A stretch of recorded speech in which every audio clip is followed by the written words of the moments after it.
Padre, conte então algumas histórias. Então, três exemplos. Um com o escapulário do Carmo. Uma vez, tem 3 níveis de gravidade nos exorcismos, que eu chamo, tem um nível mais pesado, em que a pessoa tem que ser um pouco segurada por várias pessoas presentes. Eu uso uma daquelas macas parecidas com os médicos. São raros esses casos, os casos dos exorcismos são raros. E dentro dos casos dos exorcismos são raros os mais pesados. Os mais normais são os que é preciso uma pessoa só segurando ou nenhuma pessoa segurando. E aí nós usamos uma espécie de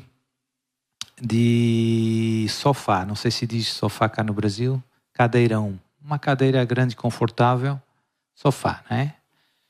E assim a pessoa encaixa ali, fica quieta, é fácil rezar, e se ela tentar sair a gente segura. E então eu tinha um caso desses médios, um caso desses de sofá, mas que era preciso um dos meus ajudantes estar de olho e segurar um pouco.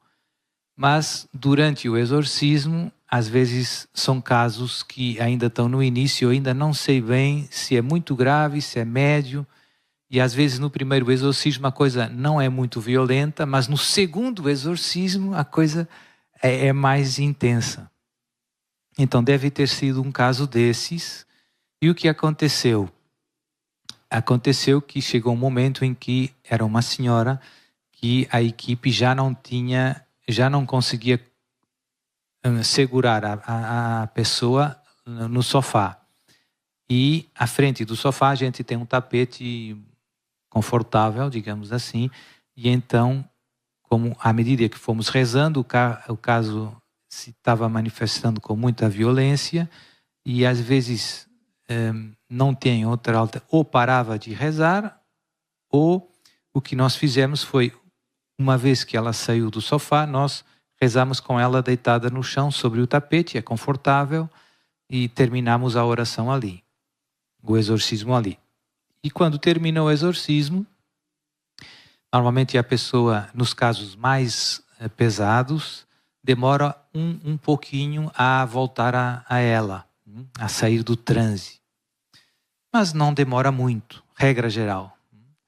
E depois eu pergunto, está me ouvindo? Sim, pode levantar, abra os olhos. Ela abre os olhos e tudo isso. Então ela estava nessa fase de voltar a si mesma. Ainda estava deitada no chão. E eu perguntei, penso para o marido, se ela já tinha recebido o escapulário do Carmo. Né? O escapulário do Carmo. Eu tinha lá o escapulário do Carmo e ele disse que não. E eu sabia.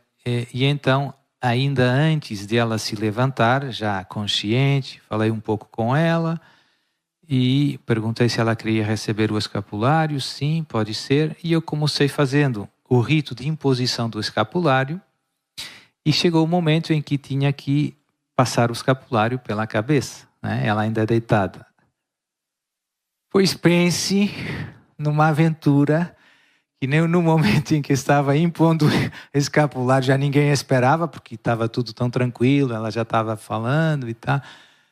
O demônio se manifestou ali com força, foi assim um pequeno susto, coisa que às vezes acontece.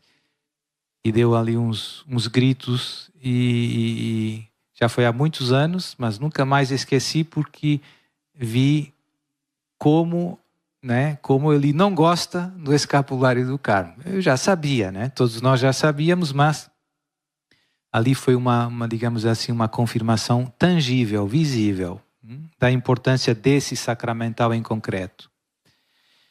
E eu até já escrevi isso em algum lugar. Esse caso, contei essa história assim, digamos assim. Outro caso de um caso também bem pesado, de uma pessoa, uma jovem, que toda a família dela tinha muitos problemas, e eu contei ontem até aqui no Terço do Combate, o pai dela tinha sido bruxo, envolvido em magia negra, coisas pesadas. Então, ela reagia muito a tudo.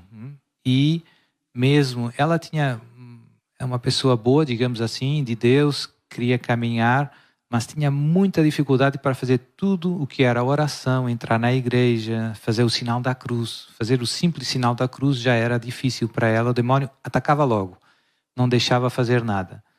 E houve um dia em que ela, antes do exorcismo, encontrei ela e eu muitas vezes tinha no bolso, agora já não faço tanto, as medalhas de Nossa Senhora das Graças, a medalha milagrosa, e ia dando às pessoas que ia encontrando. E sugeria muito trazer no pescoço, como Nossa Senhora pediu. E então eu perguntei a ela se ela já tinha a medalha de Nossa Senhora das Graças, e ela disse que não, e eu perguntei se... E então eu peguei uma do bolso, estendi a mão para dar para ela, e ela não conseguiu receber a medalha. O demônio atacou ela para tirar o braço para trás, e também fiquei...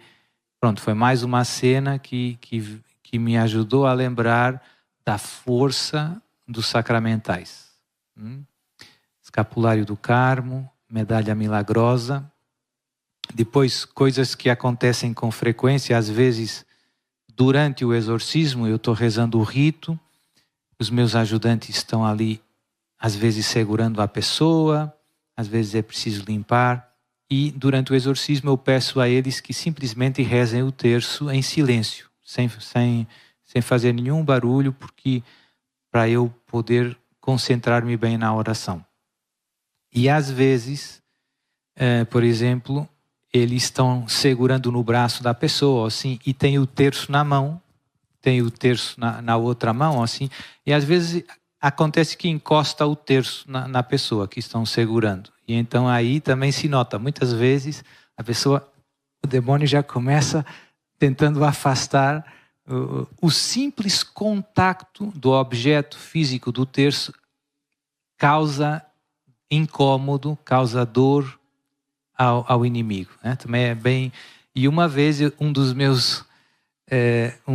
meus ajudantes, um homem bastante forte, era consagrado a Nossa Senhora, tinha a corrente da consagração. E eu lembro também nesse exorcismo que ele estava segurando, era verão, e ele tinha uma camiseta assim de manga curta, né? Então se via muito bem a corrente. E a pessoa que estava atacada, o demônio fez uma cara muito estranha, muito olhando. E então foi muito evidente para todos os que estavam ali que ele não estava gostando do sinal da corrente da consagração total à Virgem Maria. Então, são tudo exemplos como estes sinais e sacramentais são eficazes, e todos são sinais de Nossa Senhora, não? Marianos.